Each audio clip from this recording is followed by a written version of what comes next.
Dobro večer. Kako nas dobro greju ovde u Kulturnom centru, sledeće književno večer najavit ćemo da dođete svi kupaćim kostimima. Kupanje ne možemo da obezbedimo, ali eto, barem ćemo se osjećati komotnije, ali dobro, bolje da nam je toplo nego hladno. A još je zapravo toplije oko srca zbog toga što naš sugrađanin Vasa Pavković ima ne jednu nego dve nove knjige i što imamo to zadovoljstvo da ih predstavljamo ovde u ovom foajeu Kulturnog centra. Takođe tu je i profesor Mihajlo Pantić koji je Vasin dugogodišnji kolega i pisac i saradnik i prijatelj i pecaroš. Mada ne znam da li idete još na pecanje ili ste tu aktivnost. Da. Imamo, dakle, skoro smo Vasu predstavljali daleki susret. To je bilo pre godine i po dana, ali tako nešto, dve? Od prilike, tako da. I to je, dakle, Eko Beograda, daleki susret i evo ovaj Trovač iz provincije, to su knjige koje je faktički objavila akademska knjiga iz Novog Sada, evo ovako izgleda ta knjiga. I drugu imamo knjigu koja je takođe izašla, koju ćemo pričati ovde večeras.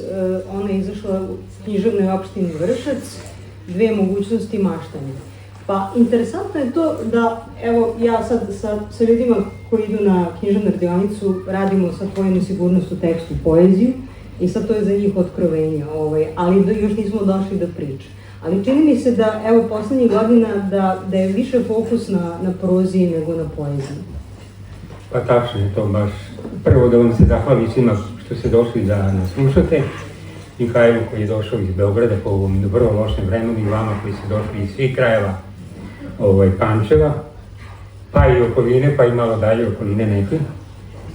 Samo da kažem da sam pre sat i poslušao Gileta na televiziji i on je rekao sutra Orgazam proslavlja 45 godina postojanja i svirke. Tačno toliko ja proslavljam ove godine, 45 godina pisanja i ovako književnih večeri. Prvo književno večer u životu sam imao u našem studentskom, organizovao je Dušan Vukajlović koji je pre 31 godine, a pre 2 dana preminuo, tako, ispada na taj dan je preminuo. I bilo je otprilike ovoliko ljudi u sali studentskog. Ja sam danas mislio da će biti 7-8 ljudi zbog ovog lošeg vremena, zbog hladnoće i tako dalje, ali stvarno su me najprijatnije iznenadili, mnogo vam hvala. U tom času sam bio potpuno anoniman čovek, ni Dušan Vukajlović je nikad pre toga nije video, nik me zvao telefonom, čuje da mi izašla knjiga i tako dalje. O meni je govorio jedan čovjek s kojim sam posle najstrašnije polemičio i danas smo u lošim odnosima, pesnik Jovan Zivolak, ja sam ga izabrao da govori o meni, ne znajući ništa o njemu, sve voleći njegovu tadašnju poeziju. Eto toliko. 2 knjige sam objavio prozne ove godine, kako je do toga došlo? Mihajlo mi je naručio knjigu za ediciju Nesanica i to je moja 3. knjiga u toj ediciji. Prvu mi je naručio pokojni Petru Krdu, drugu mi je naručio Petru Krdu i dok je knjiga izašla, on je preminuo, 5 knjiga izašla posle njegove smrti i ovo je 3. knjiga, Dve mogućnosti maštanja. Ja volim tu ediciju i volim da u njoj objavljam knjige, ona mi je draga. I napisao sam prvu knjigu, jednu međužanrovsku koja ni do dan danas meni nije jasno kog je žanra, da li je proza ili poezija, samo zato što je Krdu i tražio takvu knjigu jednu koja je međužanrovima i koja je atipična. Što se tiče Trovača i provincije, došlo je vreme, malo smo kasnili s promocijom prethodnih prevedeših knjiga, došlo je vreme da otprilike u ritmu svake 2,5 godine u akademskoj knjizi objavim knjigu i onda sam prešao da ove godine imam 2 knjige priče. One su sad malo jedna drugoj konkurencija. Sramota je da recimo za neke nagrade šaljemo ove knjige, to će biti ružno, tako ću da biram ako nekad i šaljemo neku kao starac, da li ima smisla da šaljem i koju od njih. Jer ovo je jedna potpuno žanrovski atipična knjiga, dok je ovo jedna knjiga umetničkih krimi priče. Čini mi se da je to sad negde postao kao neki manir, odnosno da postoji jasan plan da svaka prozna knjiga, evo sada po ove poslednje 3 koje su izašle, da uvek postoji neka dominantna tema koja se zapravo provlači, kojom se ti baviš kroz tu knjigu. Eko Beograda su bile neki kratki, onako kao gotovo kroki priče koji su, dakle, različite situacije iz svakodnevnog života. A ovde, recimo, imamo, dakle, isto je takođe Trovač iz provincije zbirka priča, ali opet tematski povezana, dakle vezuje jedan isti čovek, tome ćemo malo kasnije. I ovde zapravo u ovoj dve mogućnosti maštanja imamo opet nešto kao nalik tim krokijima iz Ehova Beograda, ali u stvari totalno drugom maniru, sa drugom tematikom. I jako je to interesantno zato što su to zapravo prvi deo knjige koji je dominantan, rekla bih, su uglavnom priče koje su fokusirane na ubistva koje su se dešavala u određenom vremenskom rasponu od 50-ih, ako se ne varam, do 90-ih. Pa interesuje me sad zapravo da li je postojala, nemoguće da nije postojala građa, neki popis iz novina koji je brižljivo, pažljivo vođen ili je to zaista sve onako fikcija? A to je između. Ja sam godinama, možda i 30 godina i pre 30 godina počeo to da skupljam iz politike tekstove koji su govorili o raznim stvarima iz prošlosti, ko što je politika zabeležila 30-ih, 40-ih, 50-ih godina i tako dalje. To su bile male onako vesti, često vrlo simpatično pisane i u svakom 5., 6. bio je i opis nekog zločina. I meni se to dopalo, jer su tu na kratkom prostoru ljudi morali, novinari politike, da pišu o vrlo složenim stvarima. I ja sam to isecao i skupljao u jednoj fascikli. Tog se mnogo nakupilo za te godine. U jednom momentu sam ja prestao to da skupljam, ali to je stojalo u fascikli i čekalo svoj red. Kad sam sad otišao u penziju, pokazalo se vremena da imam, da mogu sad da upotrebim tu građu. I onda sam upotrebio nešto od te građe i onda sam tu fasciklu celu uništio i sve tekstove koje sam skupljao, jer mi više nisu potrebni, napravio sam u knjigu 50 priča. A dalje se time neću baviti, mislim, bilo bi stupno da se baviti. Šta je tu meni glavno bilo? Glavno mi je bilo da pravim fikcije od stvarnosti, znači od dokumentarne novinskog teksta, da pravim umetnički tekst, ali da taj tekst bude ipak izmenjiv u odnosu na realnost. Znači, nijedan događaj skoro se nije desio u toj našoj bivšoj republici, ono što se desilo u Makedoniji, ja sam to sad upisao da se desilo u Sloveniji. Ono što se desilo u Kočanima, ja sam uradio da se to desilo u Slovengradecu. I tako dalje, izmenio sam imena likova da me neko ne bi tužio, jer su to bili sve stvarni ljudi i stvarni događaji. I dramaturški sam morao da radim u odnosu na ono što je novinar radio, da od toga napravim umetničku prozu. I sad ja sam se trudio, vidjet ćete kad budete čitali, da napravim knjigu koja ni meni neće biti jasna. Znači, ja sam jugonostalgičar, ja volim Jugoslaviju i srećan sam što sam u njoj živao i to je najlepši deo mog života, kao i mnogi kod vas. Ali i tu je bilo loših stvari, loših događaja, ideoloških zabava, svačega je bilo. Ja sam napravio knjigu po jedan zločin za 1 godinu, od 45. do 95. Jel?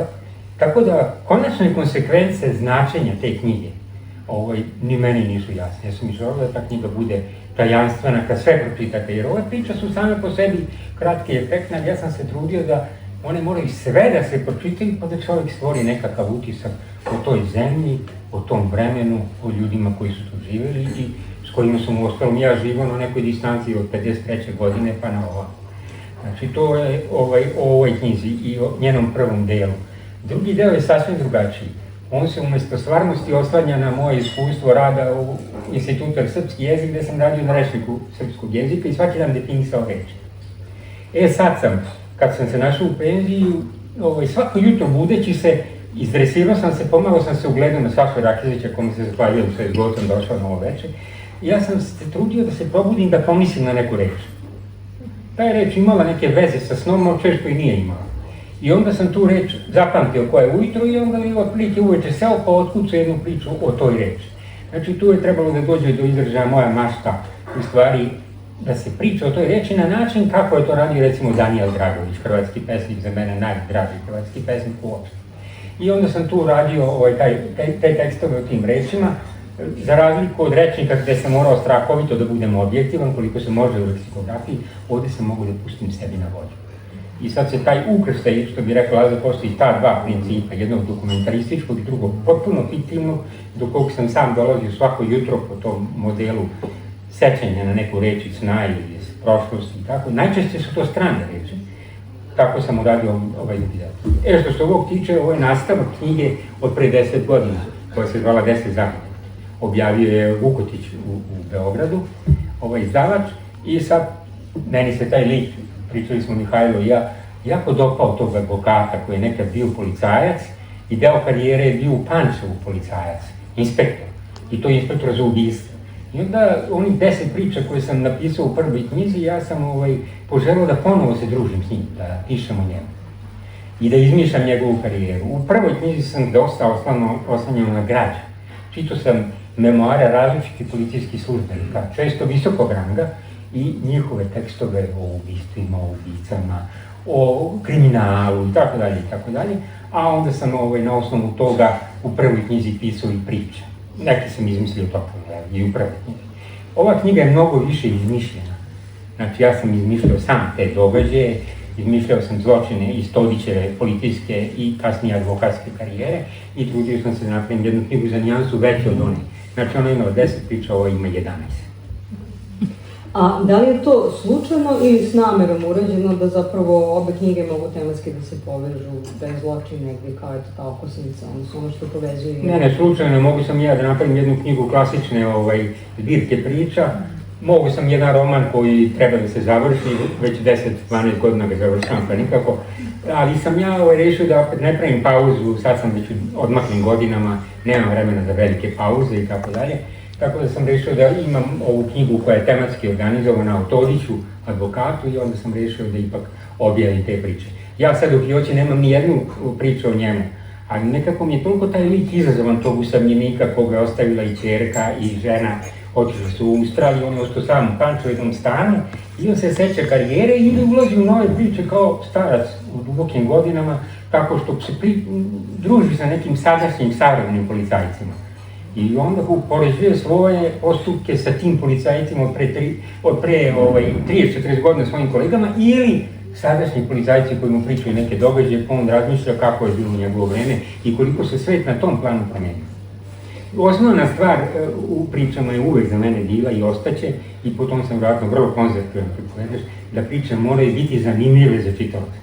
Znači, do tog mi je najviše stalo, to sam naučio od Borgesa i on kaže ako priča nije zanimljiva i da je Dostojevski napisao, ona ne valja. To je njegova tvrdnja. Da li je baš u pravu, ne znam, ali to je meni osnovac u mom pisanju, jedan poetički osnovac. Mora da bude zanimljivo i da čitavac jednostavno putuje kroz tekst i da se pita šta je dalje bilo. Interesantno je vas za ovaj drugi deo knjige, Dve mogućnosti maštanja.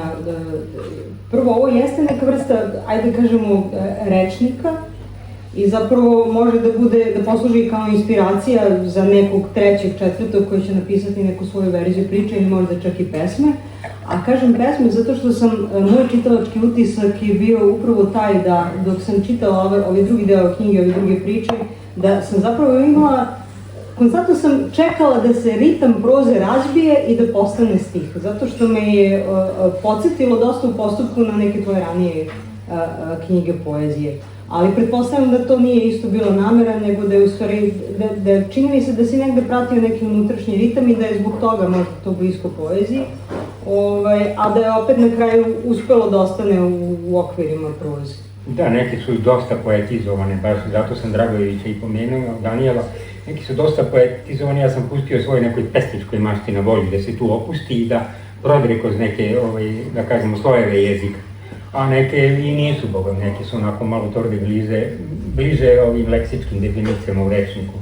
Ali u svakom slučaju, nijedna priča iz ove knjige nikad nije objavljena pre nego što je u priči. U knjizi izašla, to znači da sam stekao dosta onako rutine i hrabrosti i da je nisam proveravao u prozi, nije mi to više trebalo. Siguran sam da one valjaju.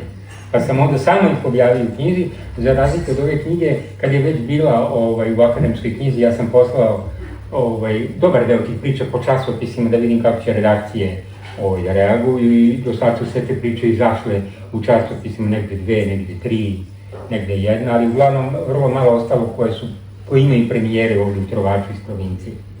Da, jedna zapravo od priča koja se nalazi u ovoj knjizi zove se Veliki trovač. I u stvari motiv je isti kao što možemo posle da čitamo i u drugoj knjizi, tako da se negde ipak to što si ti pričao da si poskupio tu građu, te hronike iz izvečkih novina, da to jeste povezano, samo što su one, i to će biti interesantno za one koji budu čitali obe knjige, da porede recimo ovu kratku kroki priču iz Dve mogućnosti maštanja sa pričom o trovaču koja će se onda razvijati na sasvim jedan drugačiji način u u knjizi koja to ima sličan naslov, Trovač iz provincije. To je inače priča zasnovana na stvarnosti, na stvarnom događaju, na stvarnom čoveku koji je ispred ambasade Nemačke trovao ljude koji stoje u redu ispred njega, pozove ih na piće, tamo u mali London, čini mi se zove kafana.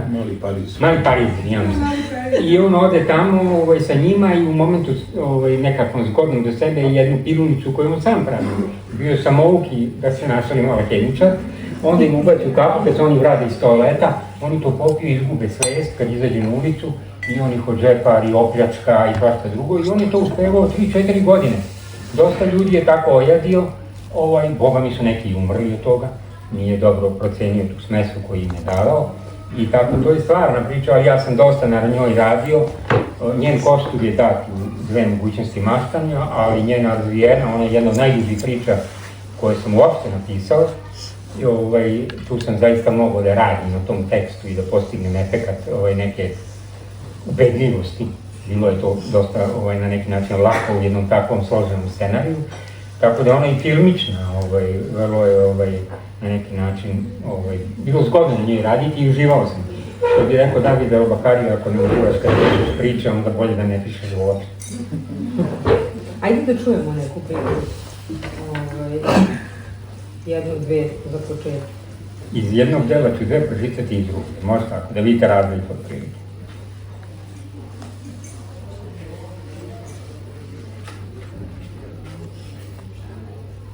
Evo jedna koja je Smrt u bunaru, se zove iz 67. godine.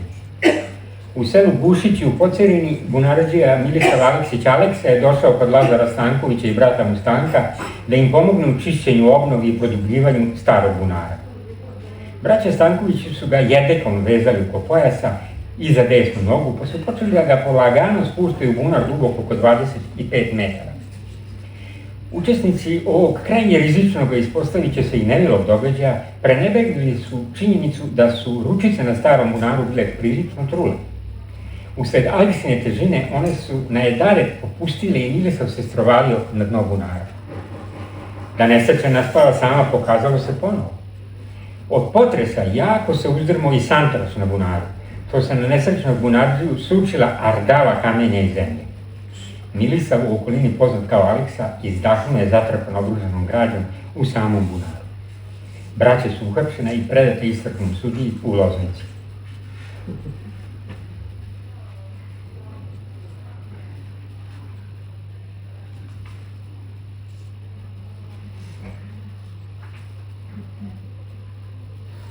Da nađem neku koja je baš onako eks.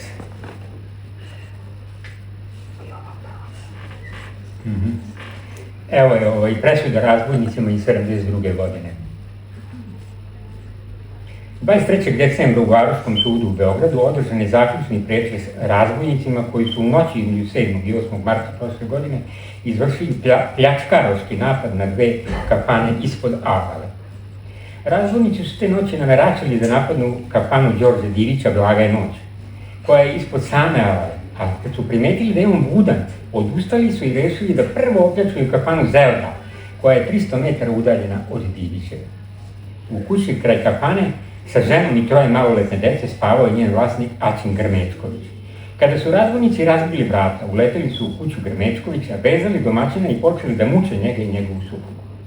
Tražili su da im predaju sve novce, ali na nesreću tog dana je pazar kafane bio ništavan. Posle mnogo rana i uboja nanetih Kapeđi i njegove ženi, tukući ih, parajući ih, mučeći, razbojnici su shvatili da oni zaista nemaju novaca u kući. Iz kuće su potom prešli u samu kafanu i pošto su popili nešto vina, razbili su svu staklariju, načinivši neverovatnu štetu. Zatim su krenuli ka Divićevom lokalu. Lupajući na vrata, prozvali su ga na predaju, ali je on odgovorio pucnjima iz revolvera. Razbojnici su uzvratili, razbila se strašna borba kao na divljem zapadu, jer se gospodin Divić odvažno i očajnički branio. Za vreme bitke supruga Divićeva je sa decom ležala na podu u porodičnoj kući, trudići da spase bar njih. Kapeđija Divić je od rikošeta jednog metka ranjen u potkolenicu, ali nije posustao, trudići se da se održi do zore. Nadao se da će dan promeniti odnos snaga i da će mu neko iz okoline pomoći ili pozvati miliciju. Čim je svanulo, razbojnici su se razbežali, pošto su i kod Zelde polupali i salomili sve što su mogli. 4 dana dosnije posle policijske potere uhvaćeni su u selu Zuce i priznali krivicu. Odnosno, krivicu družine je priznao Roža Jami, koji je od porote nagrađen sa samo 10 godina robije. Mitar Ološki, Boris K. Ozimić i Stanoje Letić su dobili po 20 godina zatvora, a u odsudstvu je osuđen njihov vođa Mitar S. Kasatić, koji je dobio 25 godina robije. Za njega se priča da je pobegao u Grčku. Interesantno je da su posle pročitanih osuda razbojnici počeli da plaću i nariču kao kajući se iskreno, ali za to je naravno bilo docnjeno. Eto, to su te krimi priče, sad ću da vam pročitam još 2 kraće iz ovog leksikografskog odeljka.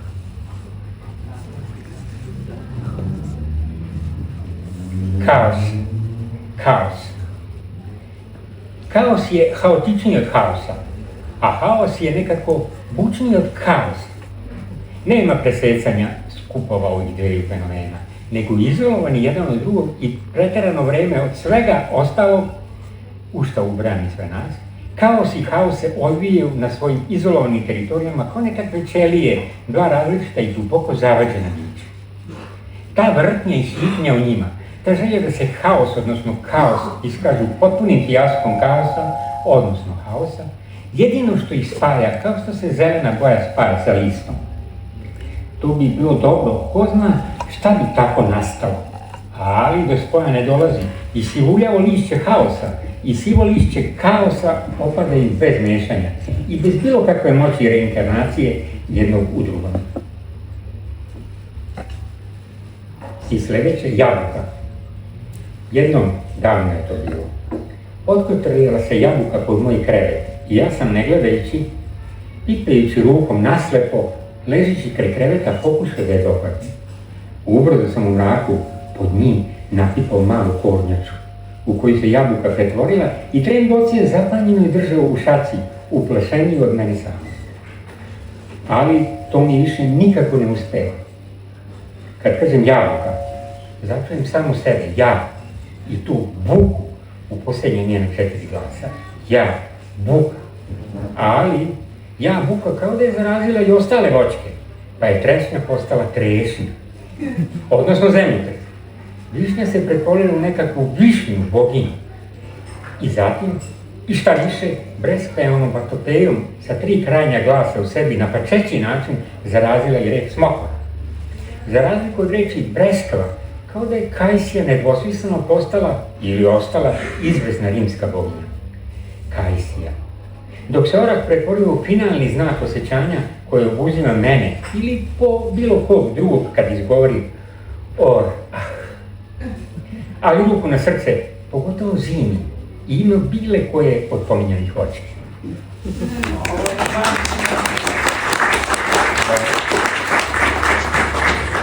Evo, ja ne znam da li će se profesor složiti sa mnom, ali ja stvarno vidim ovde poeziju.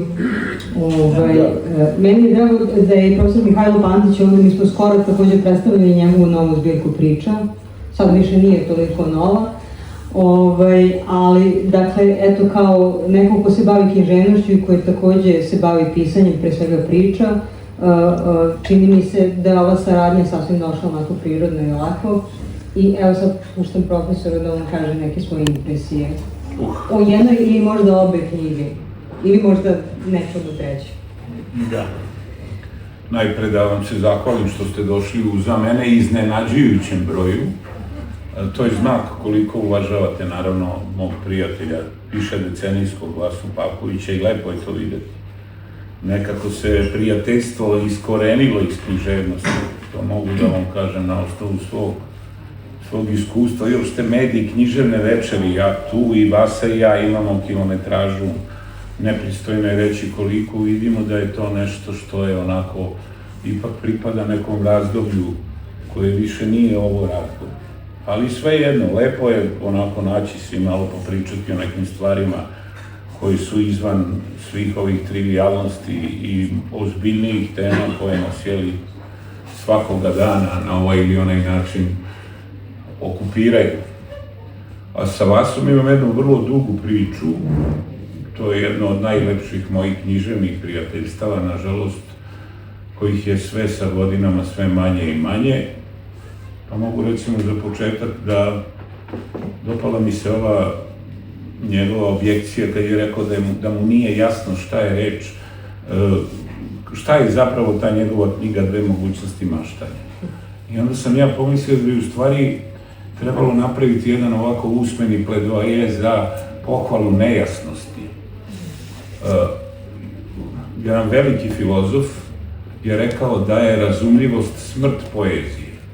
Znači, da onog trenutka kad uspete da raščitate smisao neke pesme, ako je to uopšte moguće, ta pesma postaje nepotrebna.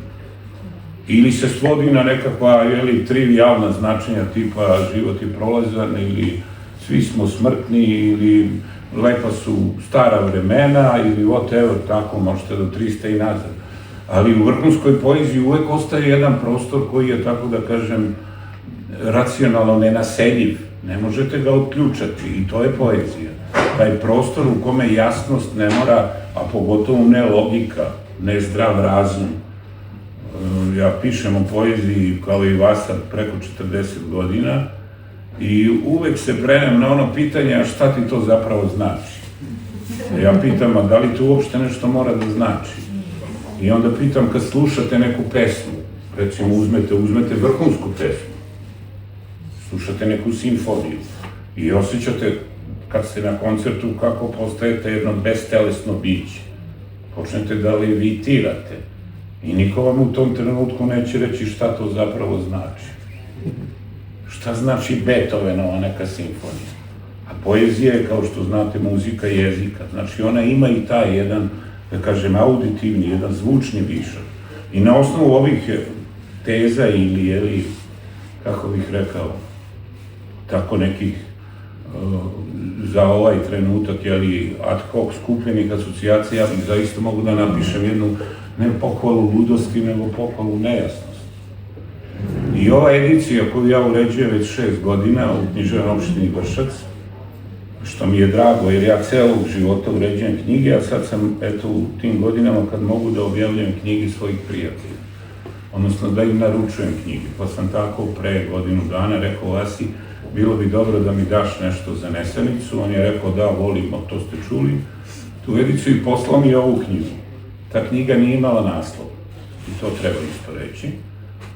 Poslao mi je tu knjigu i naravno, mislim da je i njega iznenađivala, o čemu je i sam rekao, da je to skupljao, da nije znao šta će mu to, dok jednog trenutka se, eto, ta materija nekako nije počela da se nekako spontano uobličava i na kraju dobila neku formu, zaista.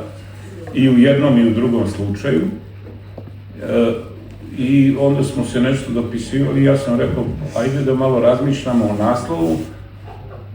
I ne znam ko je prvi rekao, to i nije bitno, ja sam rekao, ovo je ili on rekao, sad uopšte nije važno, ali se nekako mašta kandidovala kao pojam oko koga možemo da se zavrtimo.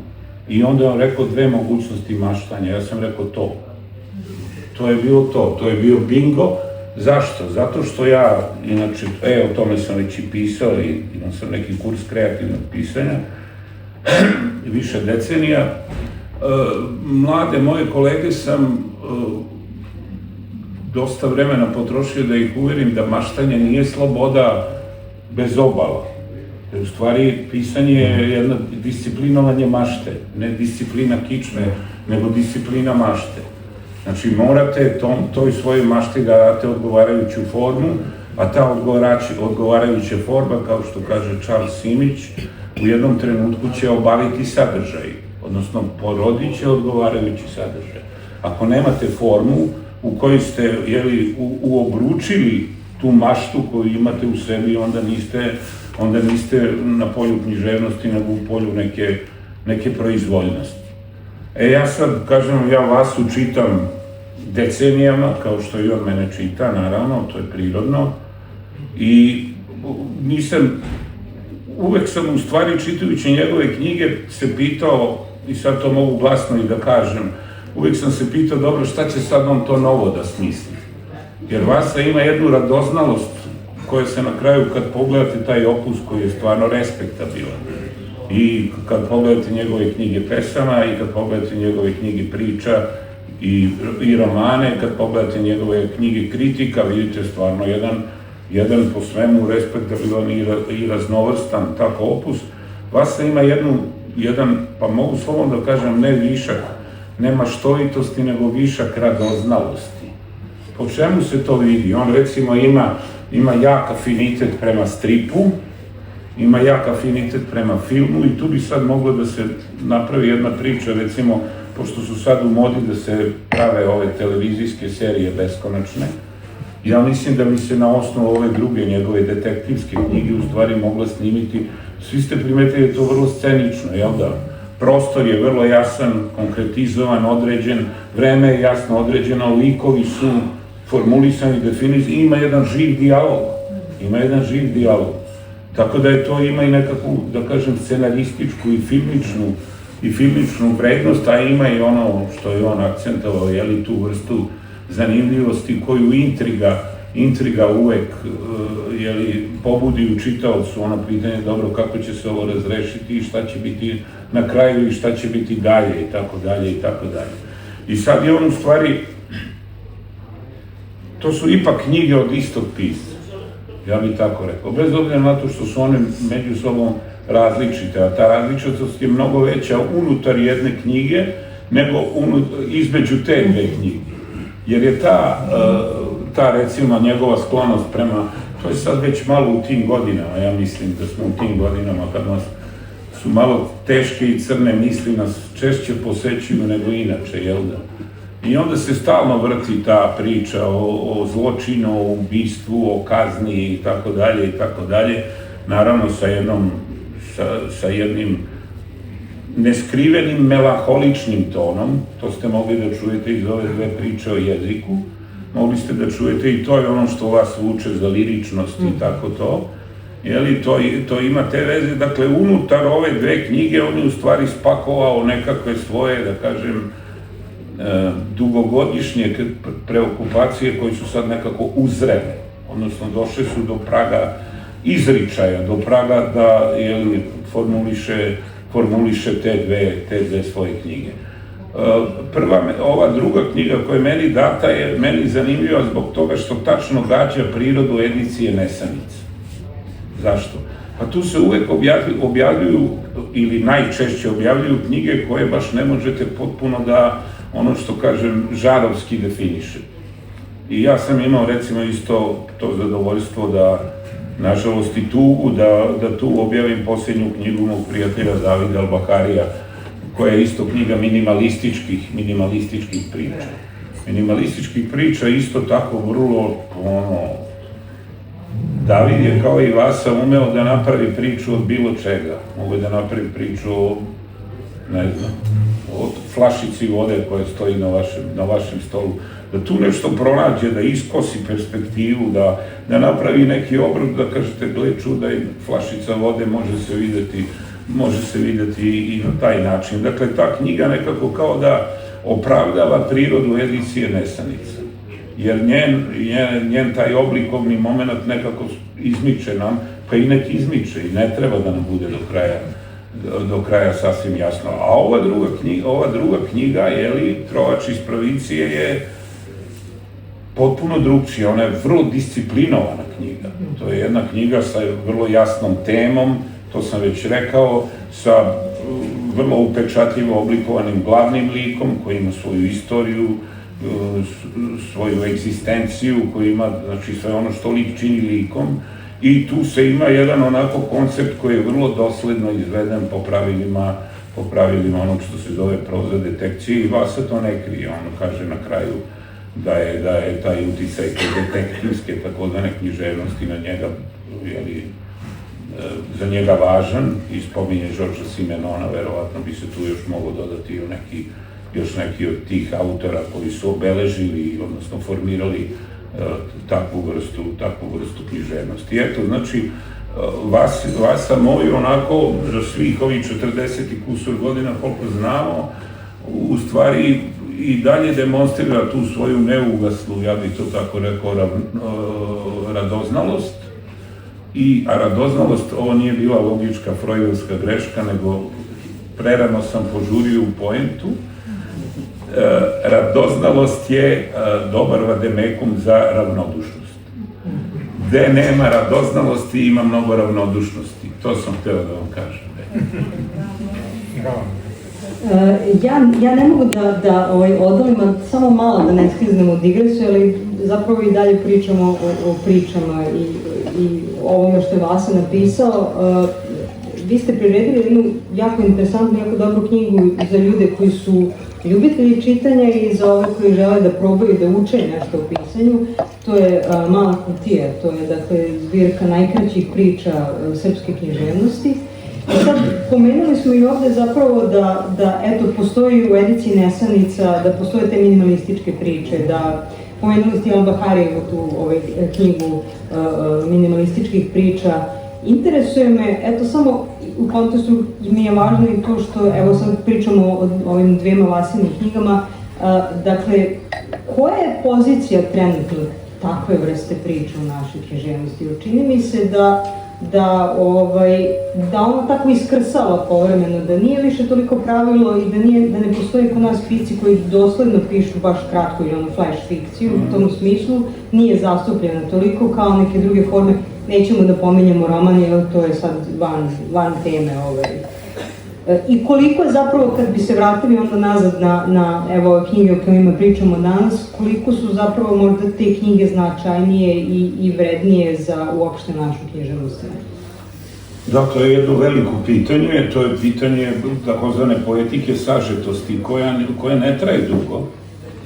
Poetika sažetosti, bez obzira što postoje naravno filozofski fragmenti, postoji ono predsokratovsko vreme i tako dalje, znači od antičke filozofije pa do današnjeg se govori o fragmentu, ali u moderna vremena su favorizovala sažetost, bez ikakve sumnje. To je uticaj, veliki uticaj pre svega drugih medija na prostor književnosti, polju književnosti. Evo sad, danas sam pročitao jedan zapis mog druga Pece Popovića koji tematizuje sudbinu Bohemske rapsodije, verovatno, da kažem, pesme koja je neki vrhunac te vrste rock'n'rolla, ako je to se može uopšte nazvati više rock'n'rollom, koja je imala problem, prvi veliki izdavač grupe Queen nije hteo da objavi tu pesmu zato što je bilo skoro 6 minuta. A to se protivrečilo pravilu singlova koji su 3 minuta. Znači, 6 minuta u prostoru medija je užasno dugo vreme. Ko na televiziji dobije 3 minuta, to je kao da ne znam, i tako dalje, i tako dalje. Znači, pitanje sažetosti je onako pitanje koje se u modernoj književnosti postavilo negde krajem 19. i početkom 20. veka. I zašto sam ja napravio tu knjigu? Pa upravo da osporim ono pitanje koje je Jasmina postavila, gde je mesto toga i zašto je to onako čas je u nekoj ponornici, pa onda izlazi na površinu, pa tako dalje i tako dalje. Ja sam u stvari hteo i uspeo da pokažem kontinuitet tog sažetog pripovedanja.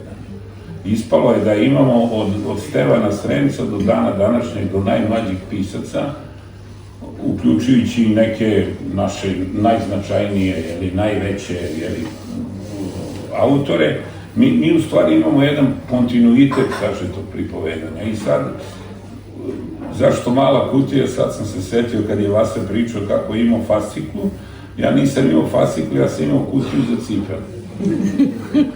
Časna reč. Jer sam ceo život skupljao kratke priče, ali bukvalno ceo život to izlazi po časopisima. Ili po listovima, po novinama, ili gde god to sretnete. Neki sam i prekucavao da ne bi cepali iz knjige. I onda sam sve stavljao u malu kutiju tu.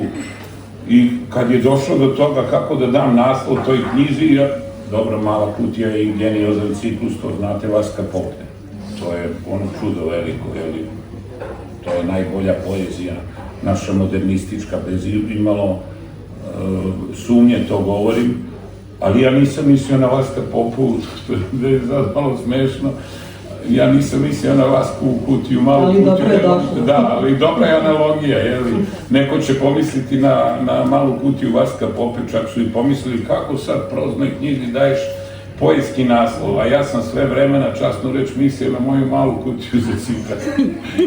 Shvatio sam da je to bilo u stvari moje skladište za te, tu je bilo ne znam koliko, 200 ili već, ne pamtim zaista koliko koliko tih priča. I sad Vasa u stvari u ovoj knjizi, pogotovo u dve mogućnosti maštanja, u stvari demonstrira šta je to sažetost, da nam krajnje malom prostoru sa strahovitom jezičkom koncentracijom i potpunom jezičkom ekonomijom žgusnete i ispričate nešto što može da bude, evo, ovi bunarži, ovo što je sad čitao, možda neki srpski seoski pripovedač, Milovan Glišić bio toga napisao priču od 10 strana sa 8 anegdota i već, ne znam, onih portreta junaka i već ta vrsta, pripovedanja podrazumeva. Novo vreme nam je nametnulo, ja sam to davno napisao, ljudi se bune zbog toga, ali ja to zaista mislim.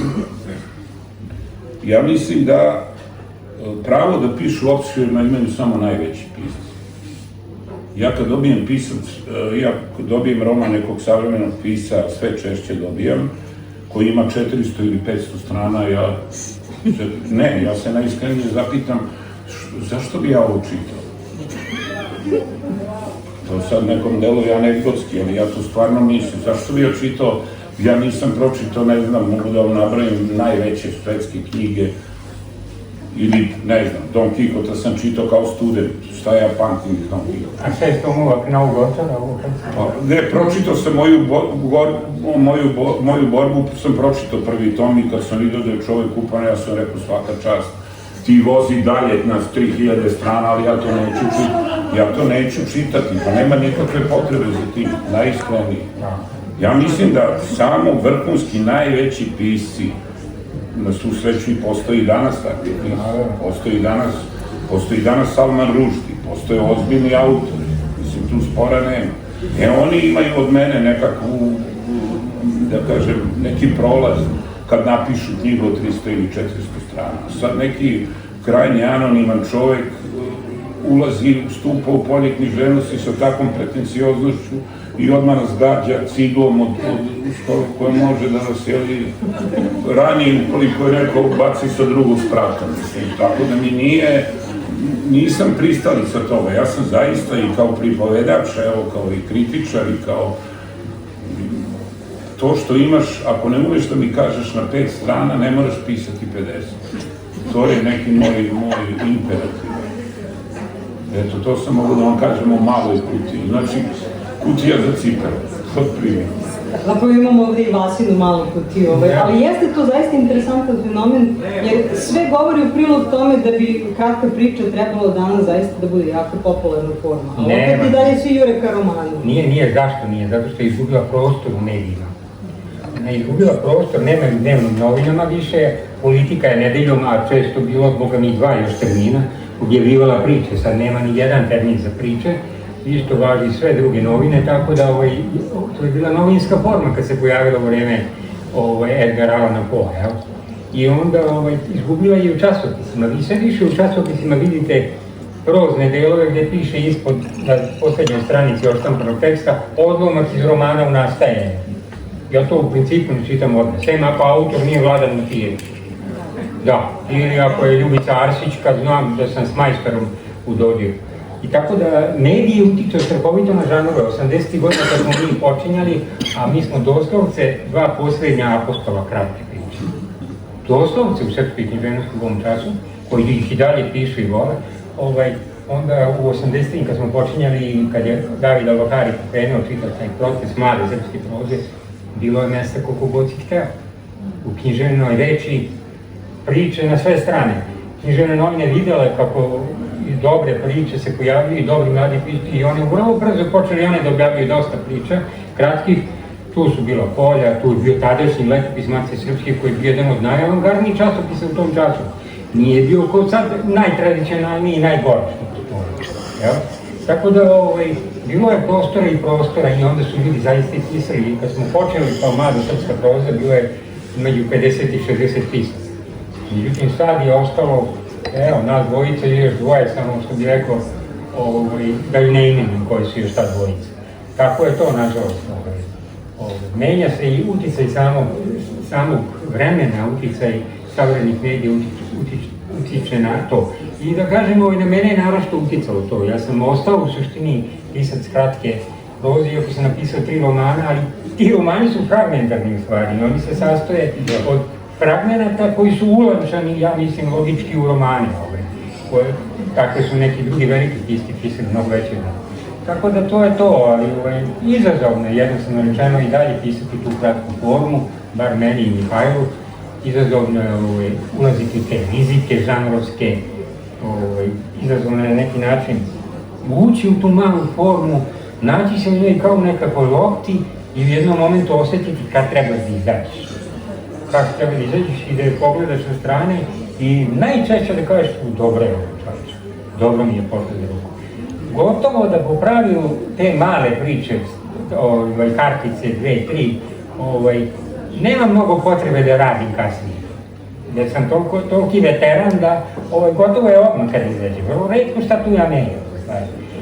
Verujem da je tako i sa Mihajlom. Nekad je tu bilo rada, ja se sećam kako je moje prve priče, koliko sam ja posle 5 meseci crto, precrtavao, nove reči pisao, radio i tako dalje. Sećam se Željko Simić, sećate ga se, socijalista, jedan nesretni, on je svojevremeno tvrdio da je otkrio novu nepoznatu priču Danila Kiša. U stvari radilo se o Kišovoj priči koju svi znamo, a koju je on otkrio u jednom časopisu koji je rano objavljen, pa je Kiš na maloj priči od 1,5 švajtne 111 puta intervenisao. I toliko je promenio da kad je ona izašla posle 10 godina u njegovoj knjizi, ovom se Simiću učinilo što to nije povezano, to je ista priča, mislim se zvala Konji. Toliko je to bilo izvan, toliko je on radio i taj konačni finalni tekst Kišove priče je stvarno izvanredan, mislim, na nivou njegovih najboljih priča. A to se tad radilo, to se tad oralo i sad, kad stekneš, kao i Kiša u posljednje 2 knjige priča, kad stekneš tu rutinu, onda ti je rutina veliki pogon i veoma mnogo ti pomaže. Nije slučajno, recimo, što je drag pisac i Mihajlo meni Pavle Ubrinov vrlo lako pisao svoje posljednje knjige proze, često i obimne romane i često zbirke priče. I to je izlazilo jedno za drugim, zato što je ušao u tu pozitivnu rutinu. Ušao u to gde se jako dobro snalazio kao riba u vodi i sad plivao kroz te i žanrove i kroz te tekstove i oni su stvarno, kad ih danas čitate, antologijski. Sve je to gotovo od dnevnika do zbirke novela, do romana, do ovoga, sve je to na svom mestu da ti pamet stane. Ja sam moram da postavim još jedno pitanje, digresiju. Ja sam kod ovih inspektora iz provincije, koji ide pa kopa pa traži. Nešto možda sam povukla malo od te knjige pre nego da se vratimo na nju, ali sad kad smo već u temi, dakle pomenuli smo malo Kutiju kao jako interesantnu knjigu, kratke priče, ali zapravo postoji jedna knjiga koja stoji onako kao stub, kao lektira gotovo danas kada je u pitanju naša savremena poezija, pogotovo pesnike koji su rođeni krajem 40-ih do kraja 50-ih. Vi ste zajedno uredili knjigu Šum Vavilona. Da li ste tad, kad ste priređivali tu knjigu, razmišljali o tome koliko će ona imati odjeka za 20, 30 pa i više godina? Pa to je bilo jedno vreme kada je počelo ovo što danas na neki način čini da književnost potpuno izgubila svoju, da kažem, javnu ulogu. Književnosti nema u javnom prostoru uopšte. To je s jedne strane, a s druge strane imate hiperprodukciju od koje imate vrtoglavicu. Godišnje u Srbiji izađe oko 250 knjiga pesama i oko 200 romana. To je za jednu sredinu kulturnu koja nije baš nešto velika, to je ogromna produkcija. U Francuskoj izađe oko 700 romana godišnje. A sad kad tome dodati ovu poplavu prevedene literature, onda vidite koliki je broj, u stvari koja je to, da kažem, količina teksta koja atakuje na nas. Kad smo mi se dogovorili da napravimo tu knjigu, to je tek počinjalo. Postojalo je 4 ili 5 izdavača koji su objavljivali poeziju i to se nekako smatralo mestom i za verifikaciju pesnika i mestom gde najpoznatiji mogu da nabrojiti od Matice Srpske, Srpske književne zadruge, Prosvete Nolita, je bilo Bigz malo kasnije, kad se promenilo... Književna omladina Srbije. To je bio Pegars, tu je i prva knjiga Matice Srpske, ali to evo, sad sam nabrojao. I tu je bilo ipak nekakva preglednost produkcije. Tu ste mogli, ali je već počelo nešto da vibrira, da se objavljuje već uredničko sito, više nije bilo gusto. I onda smo Vasa i ja ajde ipak da napravimo neki pokušaj vrednovanja, da napravimo da taj prostor koliko god moguće, mada je to dosta teško, zato se knjiga zove Šum Vavilona, da negde, neću da kažem da sistematizujemo, ali da na neki način ipak predstavimo to nadolazeće obilje sa uverenjem da su to neke vrednosti i moram da kažem da možda u nekoliko slučajeva nismo bili u pravu. To važi i za one koji su u Vavilonu i za one koji nisu bili u Vavilonu, pa su se kasnije razvili u dobre pesnike, ali onih prvih 8 pesnika koje smo uzeli, u kojem i on i ja imamo po 2 teksta, znači najvažnijih 8 pesnika imaju po 2 teksta, ostalih ne znam koliko, 20 i nešto, ili je on pisao ili sam ja pisao, ali tih 8 pesnika kad pogledate, to su u stvari najvažniji pesnici toga razdoblja. Danas izlaze, kad smo već kod toga, ja čitam te knjige, odnosno ne čitam, nego prelistavam sve u nadi da ću uspeti da se tu nekako snađem i danas je to isto onako prešlo nekakve granice ili barijere.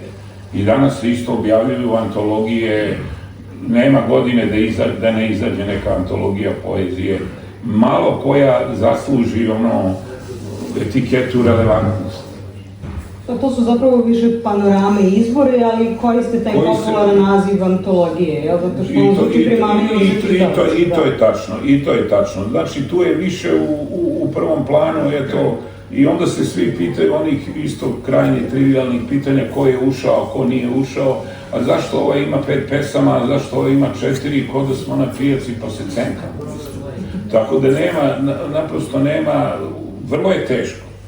Mi smo imali različiti stav na toj knjizi kad smo je uradili i kad smo je objavili.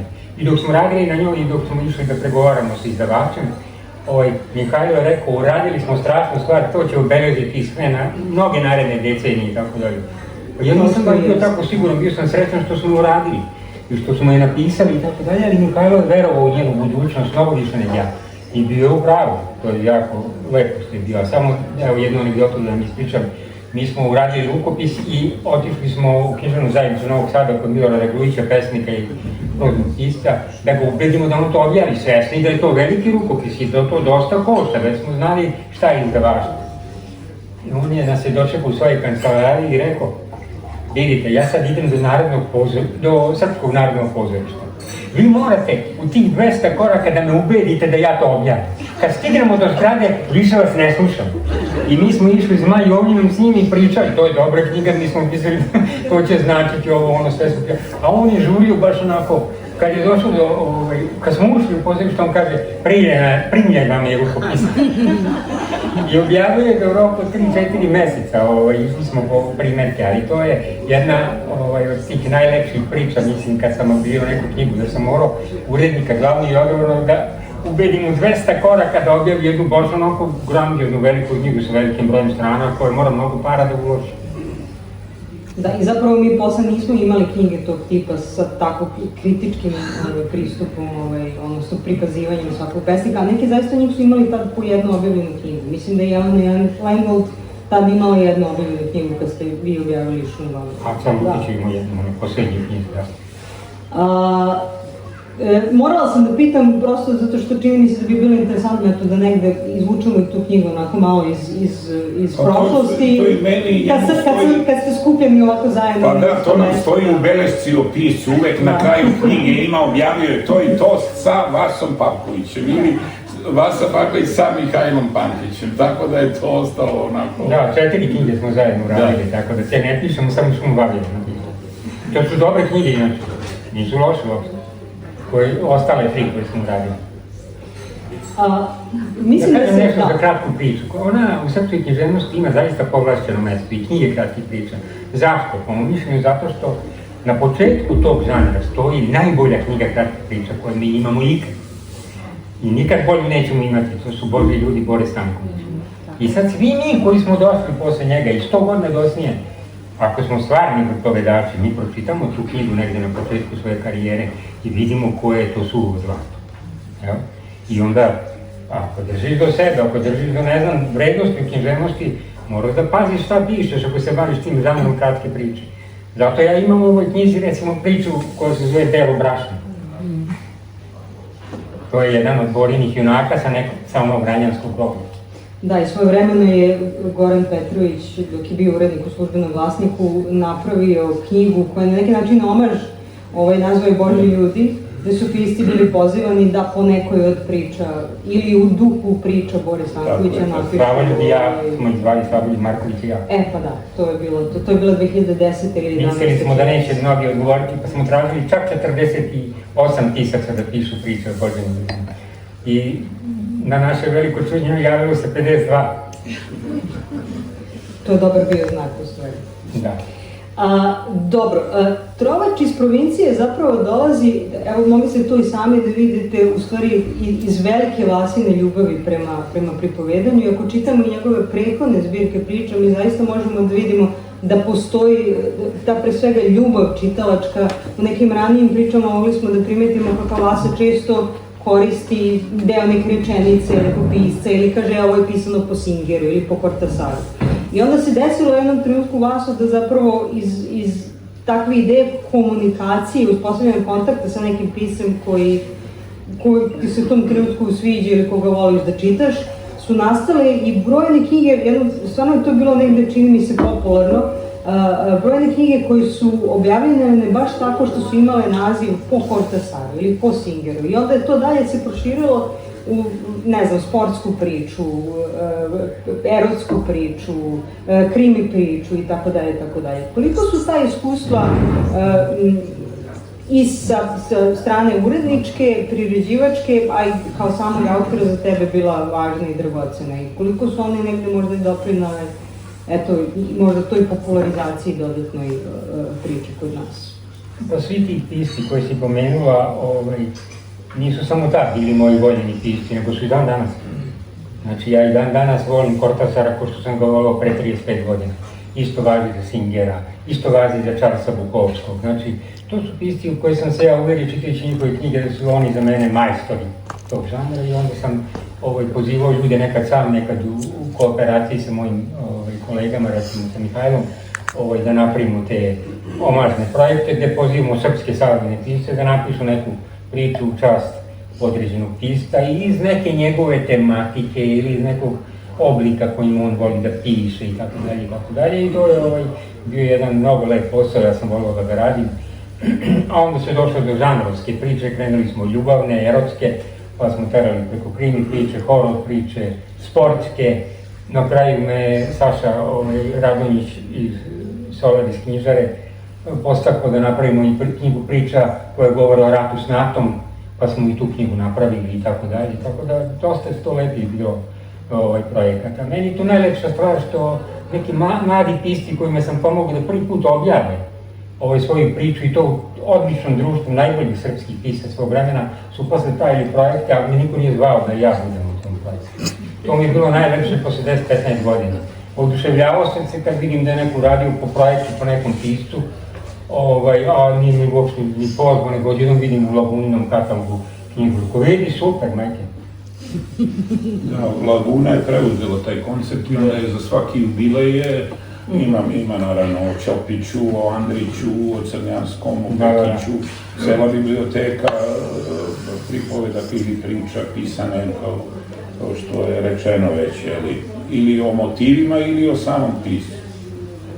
Da, evo ja moram da priznam, moja nije bila prva, ali bila druga priča, je bila u projektu Kortasar, koja je objavila Povelja iz Kraljeva.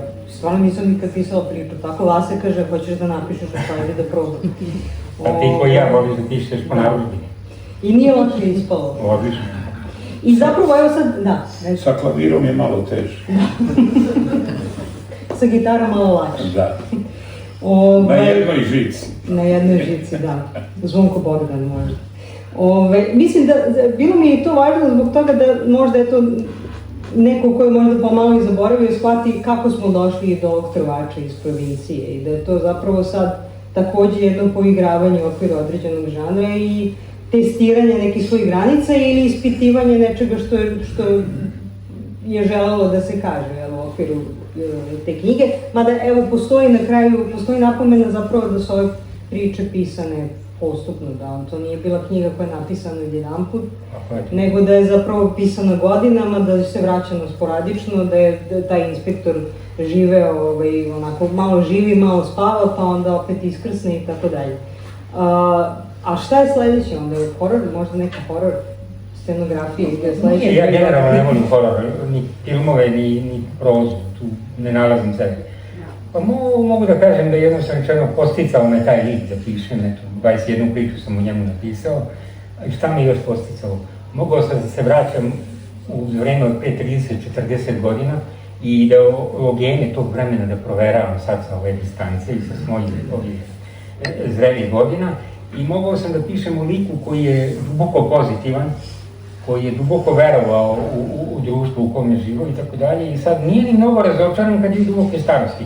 Ali vidjet ćete, čak u dve priče i on pravi neku vrstu moralnih prekršaja. Radi nešto što se od čoveka njegove etičke vrednosti i njegovog morala ne bi očekivalo ipak. Postoje neki razlozi zašto je on to uradio, ali mislim da oni sa gledišta njegove etike i njega kao lovca na ljude koji prave prekršaje, koji prave zločine i tako dalje, ceo život u tom posvetio, on radi neke prekršaje koje možda nije trebao da pravi, koje mu nisu trebali. Nisu mu trebali u životu, ali on je nekako osetio želju da napravi taj prekršaj i recimo da dođe do divlje zarade, koju nije ni zaslužio. Ali on dobio dobre pare, Boga mi, jednom se praveći glup da ne razume o čemu se radi. I to me je privlačilo da mogu psihološki da ga radim i kao lika koji je pomalo i iskače iz kalupa dobro, pozitivno, plemenitog čoveka, što on evidentno jeste. Ali prekršaj koje je napravio, mogu da malo čitalaca postavim i da kažem, pa vidi ovaj Todić, ipak se je uradio nešto što ja ne bi uradio, ili što nije trebao da uradi, tako dalje. To je to. I pomenuo sam Mihajlu, nekako sam jednom čuo u našoj biblioteci Svetlanu Velmar, kad su je pitali kako je jedan lik svoj gradila i kad njegovu ispovest, ona je rekla, to je bilo najlakše, kaže, osjećala sam ga kao da sedi ovdje na mom ramenu i ispovedam šta da pišem. Ja sam ga samo slušala i pisala, kaže, kao u transu. Ja sam je slušao tu jednu fenomenalnu, jednu od najboljih naših književnica i žena koju sam ja u životu upoznao, slušao sam je tad prvi put sa onako malom sumnjom, ali pošto sam sve više ulazio u književnost, nekako i sam pisao i postoje sve stariji, shvatio sam da je ona duboko u pravu, pogotovo sa Todićem. I ja sam ga povremeno čuo. I onda sam sledio njegov glas. Naročito u dijalozima išlo mi od ruke samo tako, to je s njemu išlo. Da prepričava šta je sa određenim ljudima razgovarao. Bilo su kriminalci, bilo su njegove kolege policajci. Samo sam ga slušao šta on priča i onda vidjet ćete da ima reči koje su karakteristične za 60. 70. godine prošle veka. Danas se ne koriste. I nekom mladu dete kad pitate šta misliš, šta ovo znači, neće da zna. A to je deo Todićevo kao i mog vokabulara i zato je prirodno mesto bilo da reč legne tu. Pogotovo ako iz policijskog ili recimo lopovskog žargona i tako dalje. Onda mi je bilo jako drago da ta reč tu uskoči. Jer sad se više tako ne govori, ali moji čitaoci stariji znaće šta je to i verovatno će to da im lepo oboji priču. Dobro, znači sledeći onda Ludi optičar. Ne znam da ću sam, on je junak kratkih rečenica na Facebooku. Ko ima vasu na Facebooku, možete vidjeti da se povremeno pojavljuje Ludi optičar, da se javlja, tako da... I mene zabavlja. Ne, sledeća je jedna klasična knjiga priča, gde ću skupiti te priče koje stoje u fascikle koje nisam upotrebio u ovoj prethodnoj knjizi pre ove. Tu ima različitih priča, neki sam odbio po periodici, nešli su na relativno dobar odjek urednika i nekih meni dragih čitalaca, tako da ću tako jednu savremenu knjigu napraviti. Ako mi ne padne u jednom momentu ideja kako da napišem neka 4 dijaloga i da konačno objavim taj roman koji stoji već 10-15 godina u pilaci. Dakle, trebaju mi 4 razgovora tog junaka. I to me čeka, inače sve drugo je napisano, samo i razgovor i telefonu ne trebaju. A možda će se iskusti na rami pa će da jednom ispričam kako je to išlo. Onda među vremenu možemo da čujemo, evo sad i odlomak iz neke... Zavisi na koje rame ćemo pasti, to je velika... Da, zaista, da li će biti anđeo ili đavo, to se ne zna. Vidjet ćemo, da, možda nešto i ne dočekam. Zato što drugčiji oblika, ja nisam nikad rame pisao, nisam imao ni želju. Pa ja sam mislio da vam pročitam zaključni opis, ali on ipak suviše, da tako kažem, nekako, nije to umetnička proza, pa ću da nađem nešto i pošto su ovo duže priče, malo da vam pročitam nekoliko odlomaka iz neke od ovih priče. Neću dugo da vas. Pa evo možda priču koja ima najkraći naslov i koja se zove Zubi.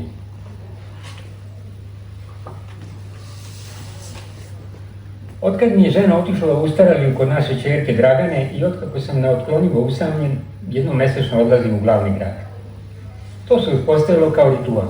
Ponekad provedem sat do 2 na Dunav stanici u nekadašnjem staničnom kafeu i vratim se u povratni autobus pa pravo u svoju kancelariju u kineskoj četvrti. Ponekad uhvatim neki od mnogobrojnih beogradskih autobusa koji voze do Trga Republike i prošetam ulicom koju Beograđani od milje zovu Štrafča. Desi se da odem do Slavije i sedim na drvenoj klupi pred najvećom gradskom okretnicom ili da se ošetam do Kalemegdana. Eto, na toj klupi je volao da sedi Stevan Ričković. I posle njega volao je Danilo Nikolić. Bar jednom godišnje odem u Zovrat. Promene tih pravaca u mom prestoničkom kretanju slabo su povezane sa onim u čemu mislim, jer uvijek mislim u prošlosti koja je postala centar, ali i sadržaj mog dana. Pa bivao u svom gradiću na obali Tamiša ili u prestonici. Desi se tako da odem u Cvetkove pijace i također, gledajući tomove Plehanova na izbledeloj ciganskoj marami, mislim o varljivosti prošlosti ili sedim u nekoj klupa kod spomenika zahvalnosti Francuskoj, sve jednako misleći opet na prošlost. Nasuprot svim mojim i našim očekivanjima ispada da je prošlost bila svetla, a budućnost nikako. Posle zaljivnog odlaska u Staraliju, za koji sam podsvesno znao da odlazi zauvek, vratio sam se neko vreme cigaretama, ali sam onda počeo i njih da zaboravim. Odlazio sam u sud na parnice, vraćao se u kancelariju i primao stranke i uzimao u rešavanje različite slučajeve, od krađe i kleveta do ubistava i prevara. Ali sećanje je postalo moj osnovni sadržaj. I kada sam odlazio u Beograd jednom mesečno ili kada sam u subotu i nedelju provodio u stanu, često celog dana u pidžami i radnim danima kada bih sedeo u malenoj bašti hotela Evrope. Je stalno otplovljavao iz stvarnosti u sećanja, sasvim lako podižući sidro svakodnevice, naoko teško i pomerljivo. Ili nepomerljivo. U stvari nesigurno ili lako. Kako se uzme? Prolazeći juče Vasinom ulicom, zapazih u novitom izlogu rasprodaju knjiga. U bescenje po 100 dinara komad prodavali su izdanja u tvrdom povezu.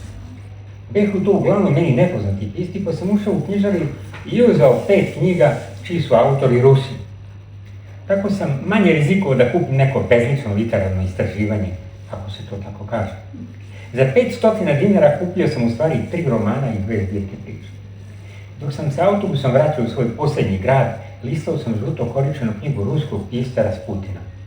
U dnu 12. stranice kao posljednja opasnost stojala je rečenica: u starosti vas tako zaboli kad ruše drvo. Nekoliko puta sam pročitao tu rečenicu osjećajući kako mi pri svakom novom čitanju suze navilo u oči. Nešto u toj Rasputinovoj rečenici prizivalo je suze, bar u mom staračkom mozgu. U moje staračkoj, priznaću, sentimentalnoj duši. Odvratno. Kao da sam neka seka Perse ili baba Persa. Pomislio sam još jedare da otro suze koje su navigale u staračke oči. Gospoda. Sklopio sam knjigu, nisam više čitao tu rečenicu, a i suze su polako stale. I onda sam kao nekakav konačni znak povlačenja tuge i srca i mozga video iskežene zube. Bilo je to krajem 60. godina, još uvijek sam radio u policiji, na krvnim deliktima. Ubistvo se desilo u blizini fabrike poljoprivrednih aviona Tesla, u naselju gdje su skoro isključivo živjeli radnici iz fabrike i njihove tročlane ili češće četvoročlane porodice. Naselje je bilo sačinjeno od montažnih kućica preostalih nakon skopskog zemljotresa. One su napravljene u Utvi kao poklon Skoplju, posle čuvenog po znaku navoda razornog zemljotresa, ali su darodavci iz Banata preduhitrili Japanci, koji su poslali ogromnom broj montažnih, ali znatno komfornijih kuća, pa su Makedonci u grad na Tamišu bratski vratili utovarsku montažu.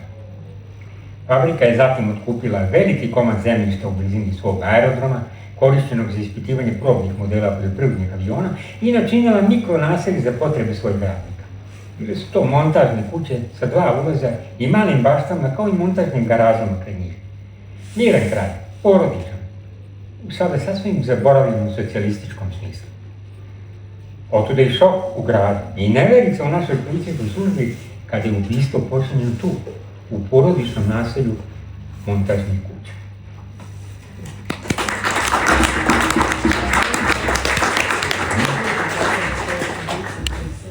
Evo ja mislim da bismo mi mogli još da nastavimo, ali zaustavit ćemo se, ostavit ćemo nešto i za sledeći put. Ako niste čitali prethodne knjige, možda prvo njih, pa onda ovu. Ako ste čitali prethodne, onda nemate šta da čekate, već da navalite na ove dve nove knjige. Ja koliko znam, Vasa je rekao da je izdavač poslao akademske knjige 10 primeraka da ima ovde za prodaju. Ali nema 10, ima 7, nego sam ja mislio da zbog lošeg vremena neće doći mnogo ljudi. Znači ima 7. A što se tiče kova, to verovatno po knjižarama, ili kad napravite izgled do Vršca ili nekom drugom. Možete da naručite preko... Može da se naruči, da. Pa može preko maila da se naruči. Ako imate nešto da pitate, sad je trenutak. Ili što bi se rekao zauvek ćutiti. Dobro, ništa, ja bih vam se zahvalila što ste došli i što ste nas koncentrisano slušali. Nadam se da je bilo interesantno, uvek interesantno i retka je prilika da možemo da slušamo i Mihajla Pantića i Vasu Pavkovića na istom mestu. Čak smo to nešto i snimali, pa osvanuće nadam se na YouTube-u i moći će da se pregledava i kasnije. Hvala vam još jednom. Hvala vam.